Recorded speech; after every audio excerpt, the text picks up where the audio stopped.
Sir yeah good evening sir. Good evening sir మీరు trap చేయమన్న నెంబర్కి 5 నిమిషాల ముందు ఒకే ఒక్క కాల్ వచ్చింది సార్. దాన్ని రికార్డ్ చేసి సేవ్ చేసి ఉంచాను సార్. ఎందుకు ఫోన్ తీయలేదు? షూటింగ్లో ఉన్నాం. ఇస్తానండి. ఇస్తాను అంటే సరిపోదు. ఎప్పుడు ఇస్తావు? సారీ, ఇవాళ షూటింగ్ క్యాన్సిల్ చేయలేకపోయాం. రేపు బ్యాంక్ నుంచి డ్రా చేస్తాం. ఏ bank? State Bank of India. ఇల్లు టీ నగర్గా? అవును. డబ్బు తీసుకుని కారులో ఎక్కేటప్పుడు ఫోన్ వస్తుంది. అలాగే. మాట్లాడిన డీల్ మర్చిపోయి పోలీస్ అది ఇదేని యూటర్న్ చేసావో నీ స్టేటస్ ఇమేజ్ అంతా అడ్రస్ లేకుండా పోతాయి. అలాంటిదేం జరగదు. తప్పకుండా ఇస్తాం. సార్ 45 సెకండ్సే మాట్లాడారు. సో ఈ కాల్ని ట్రేస్ అవుట్ చేయడం కష్టం సార్. సార్ ఒకటి బ్యాంక్ బయట తీసుకోవాలి, లేదా ఇంటి లోపల తీసుకోవాలి సార్. బ్యాంక్ అయినా ఇల్లైనా ఈ 2 ప్లేస్లు వాళ్ళకి సేఫ్టీ కాదు. ఇంటికి వెళ్ళే దారిలోనే వీళ్ళ డబ్బు కొట్టేయాలనేది వాళ్ళ టార్గెట్. అది ఎక్కడనేది మళ్ళీ వాళ్ళు ఫోన్ చేస్తే కానీ మనకు తెలియదు. అసలు వాళ్ళ బ్లాక్మెయిల్ మోటివ్ ఏంటో తెలియట్లేదు సార్. లాస్ట్ 10 సెకండ్స్ రివైండ్ చేసి ప్లే చేయండి. Okay sir. మాట్లాడిన డీల్ మర్చిపోయి పోలీస్ అది ఇదేని యూటర్న్ చేసావో నీ స్టేటస్ ఇమేజ్ అంతా అడ్రస్ లేకుండా పోతాయి.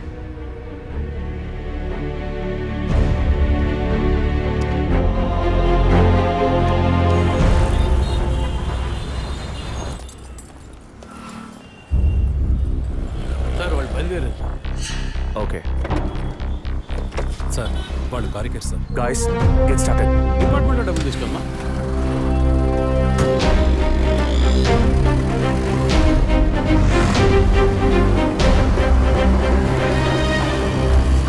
ఆపోయా ఆపు. ఎక్కడ దండం పెట్టాలి అక్కడ పెట్టరు. కొని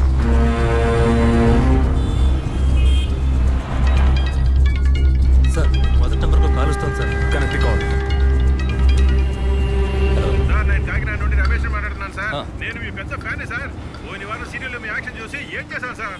మేడం గారు అయితే క్యారెక్టర్లో జీవించేశారు సార్. వచ్చే ఎపిసోడ్లో మీరు మీ ఆవిడ ఉంటే నాతో చెప్పండి సార్. అప్పుడే నేను మీతో మాట్లాడేట్టు మా ఆవిడ నమ్ముతుంది. మా ఆవిడ మీకు వీరాభిమాని సార్. సార్ వచ్చే వారం మీ ఆవిడ ఇంట్లో ఉంటుందా, లేక కోపం వచ్చి ఇంట్లో వెళ్ళిపోతుందా? ఏంటి మీరు అనేది? సీరియల్లో సార్ డివోర్స్ ఇచ్చారని చెప్పండి. Madam madam madam Tirupati U turn తీసుకొని వెయిట్ చేయండి. కొంచెం ముందుకు వెళ్ళి యూటర్న్ తీసుకో.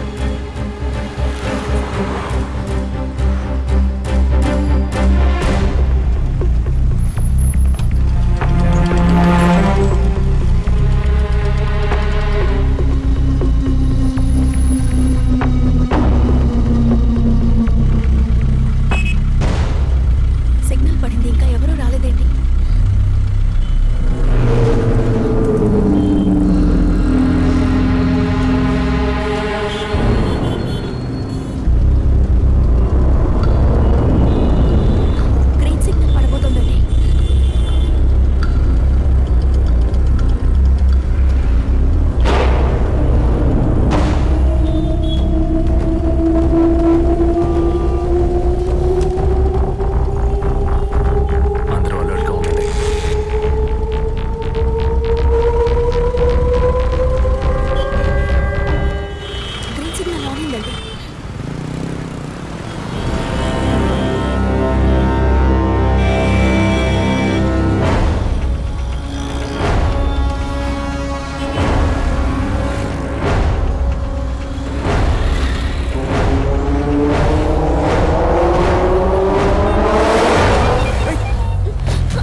ఫెయిల్ అయింది సార్.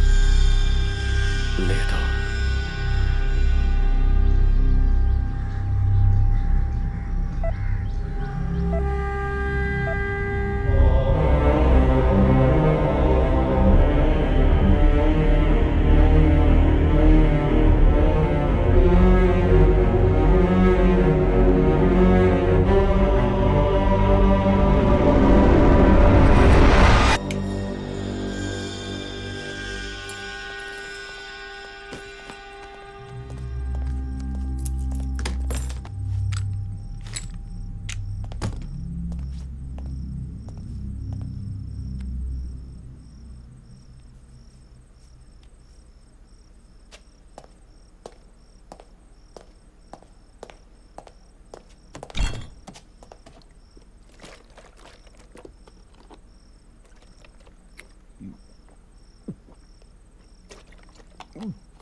ఇప్పుడు ఏం చేద్దాం సార్?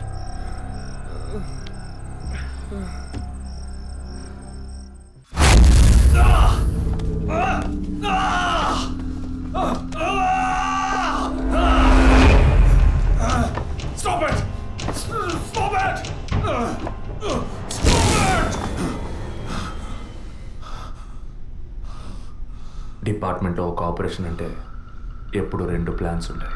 ఒకటి ప్లాన్ ఏ, ఇంకోటి ప్లాన్ బి. నువ్వు ఇప్పుడు దొరికింది ప్లాన్ బిలో.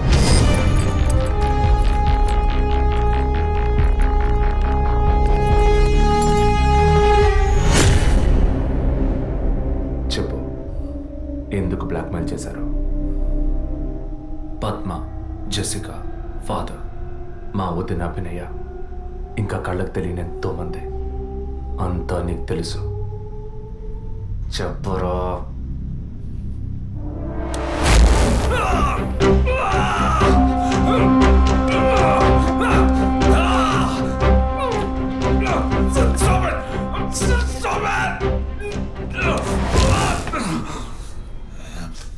రికార్డ్.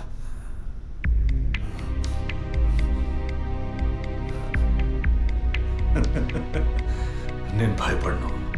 ఏ రోజు మా తప్పు బయటపడుతుందో ఆ రోజు మిగతా వాళ్ళ తప్పు తెలియక తప్పదుగా. అందుకే అడుగుతున్నాను, హాస్పిటల్లో ఏం జరుగుతోంది? డాక్టర్స్ చేస్తున్న పని ఏంటి?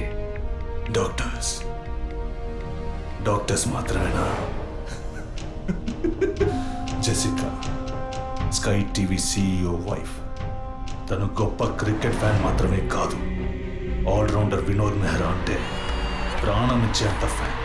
ఆటోగ్రాఫ్ తీసుకుంటారు, ఫోటో తీసుకుంటారు. కానీ తనేం చేసిందో చెప్పనా? తనకు పుట్టబోయే బిడ్డ తను అభిమానించే క్రికెట్ ప్లేయర్లా ఉండాలన్న ఆశతో ఆ క్రికెట్ ప్లేయర్ వీర్య కణాలని బౌలునని లక్షలిచ్చి వరం హాస్పిటల్ నెట్వర్క్ స్పర్మ్ బ్యాంక్ నుంచి కొన్నది. అది కూడా ఆమె భర్తకి తెలియకుండా. మినిస్టర్ విద్యాధర్ రావు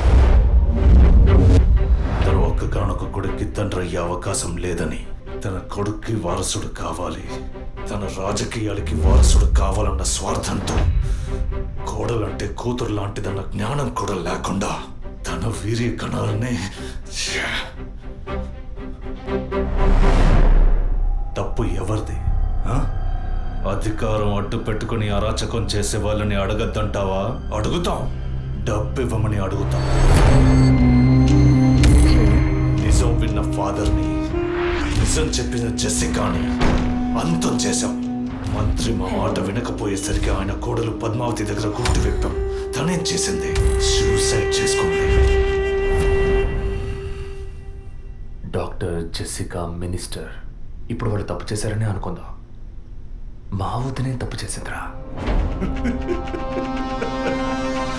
చెప్పక తప్పదా?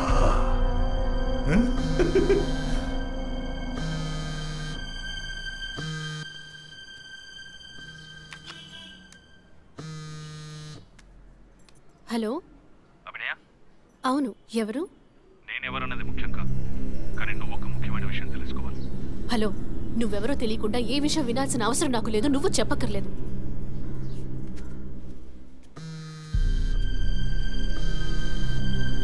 నీకేం కావాలి అసలు? కోపం తెచ్చుకున్నందువల్ల ఏ ఫలితం లేదు. ఇంకో 3 నెలలు శ్రీమంతం, 6 నెలలు ప్రసవ అనే స్థితిలో ఉన్న నువ్వు ఇలా కోప్పడతా ఎలా? ఈ మాత్రానికేనా? నీకు తెలియని నిజం చెప్తున్నాను, విను. నీ కడుపులో పెరిగే బిడ్డకి తల్లివి నువ్వే, కానీ ఖచ్చితంగా నీ భర్త మాత్రం తండ్రి కాదు. డాక్టర్ తులసి, వరం హాస్పిటల్, కృత్రిమ గర్భధారణ. ఈ విషయం నీకు నీ భర్తకి మాత్రమే తెలుసు అనుకుంటున్నావు కదా?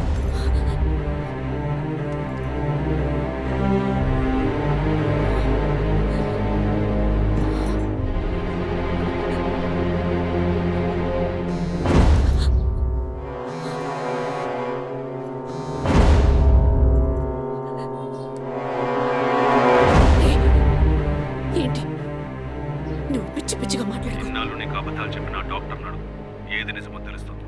నీ గర్భంలో పెరిగేది నీ భర్త రూపం కాదు. రేపు నీకు బిడ్డ పుట్టిన తర్వాత ఆ బిడ్డకి నీ పోలికలు వచ్చినా నీ భర్త పోలిక మాత్రం ఉండదు. తండ్రి లాంటి మొహం, తండ్రి లాంటి కళ్ళు, అలా చెప్పుకోవడానికి దేనికి పోలికలు ఉండవు.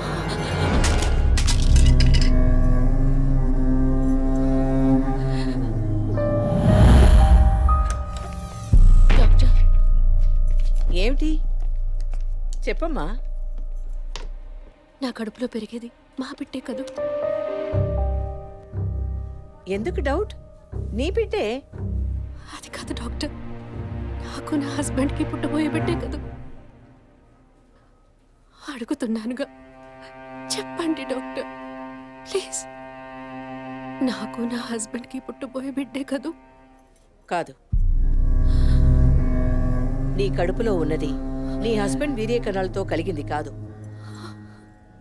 స్పర్మ్ బ్యాంక్ నుంచి తెప్పించిన వేరే వ్యక్తి వీర్య కణాలు. ఎందుకంటే నీ హస్బెండ్ వీర్య కణాల మూలంగా ఏ విధంగానూ సంతానం కలిగించే అవకాశం లేదు.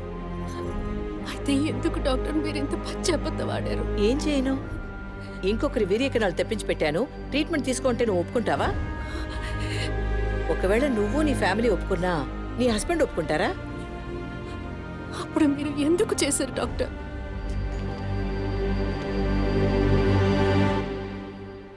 ఇవాళున్న సిచ్యువేషన్లో వివాహం అయ్యి ఏళ్లు గడుస్తున్నా పిల్లలు లేని దంపతుల్ని చూసి ఈ సమాజం ఏమంటుందో నేను వినే మాట్లాడుతున్నాను. అది నువ్వు అనుభవించకూడదనే ఓ అమ్మలా నేను బాధపడ్డాను. ఇప్పుడు చెప్పు, నేను చేసింది తప్పా? ఇప్పుడు తప్పని నువ్వు భావిస్తే ఏ యాక్షన్ తీసుకున్నా నేనేమనుకోను. నా మాట విను. నీకోసమే కాదు, సొసైటీలోని భర్త గౌరవం కోసమైనా నువ్వు భరించక తప్పదు.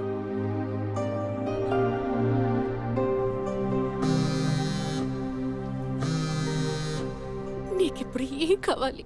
నీ భర్త, నీ కుటుంబం అంతా నీ కడుపులో పెరిగే బిడ్డని వారసుడని వంశాంకురమని ఆనందిస్తున్నారు.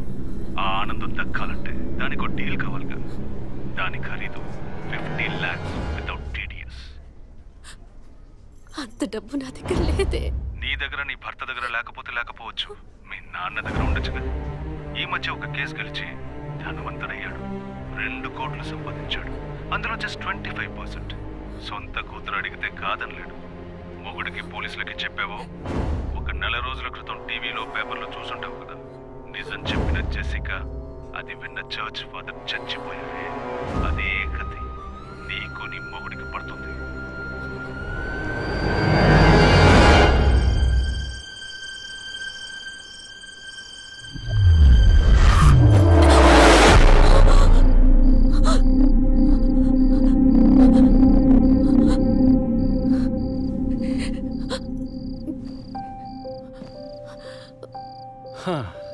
ఈ మధ్య ఆఫీస్లో నేను సరిగ్గా పనిచేయలేకపోతున్నాను. అబ్బాయి పుడితే ఏం పేరు, అమ్మాయి పుడితే ఏం పేరని ఆలోచించడానికే టైం చాటం లేదనుకో. మీరేం కోరుకుంటున్నారు? అబ్బాయా, అమ్మాయా? ఇన్ని రోజుల తర్వాత మనకంటూ ఒక బిడ్డ పుట్టడమే సంతోషకరమైన విషయం. సరే, పుట్టబోయేది అబ్బాయా, అమ్మాయా, ఏం పేరు అవన్నీ వదిలే. బిడ్డకి ఇన్షియల్ ఏమిటో చెప్పు చూద్దాం.